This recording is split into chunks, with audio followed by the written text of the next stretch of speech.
Corona virus প্রতিরোধে এবছর আমরা সকল ধরনের গণজমায়েতের উপর বিধিনিষেধ আরোপ করেছি।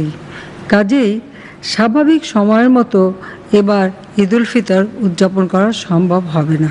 সবাইকে আমি ঘরে বসে পরিবারের সদস্যদের সঙ্গে ঈদের আনন্দ উপভোগ করার অনুরোধ জানাচ্ছি। সেই সঙ্গে সামর্থ্যবানদের প্রতি আহ্বান জানাই, এই দুঃসময়ে আপনি আপনার দরিদ্র প্রতিবেশী, গ্রামবাসী বা এলাকাবাসীর কথা ভুলে যাবেন না। আপনার যেটুকু সামর্থ্য আছে তাই নিয়ে তাঁদের পাশে দাঁড়ান, তাহলে ঈদের আনন্দে পরিপূর্ণ হয়ে উঠবে আপনার ঘর এবং হৃদয়, মন। আপনারা সবাই নিজেকে সুরক্ষিত রাখবেন, ভিড় এড়িয়ে চলবেন। আপনার সুরক্ষা আপনার হাতে। মনে রাখবেন, আপনি সুরক্ষিত থাকলে আপনার পরিবার সুরক্ষিত থাকবে, প্রতিবেশী সুরক্ষিত থাকবে, দেশ সুরক্ষিত থাকবে। প্রিয় দেশবাসী, ঝড়ঝঞ্ঝা মহামারী আসবে, সেগুলো মোকাবেলা করেই আমাদের সামনের দিকে এগিয়ে যেতে হবে।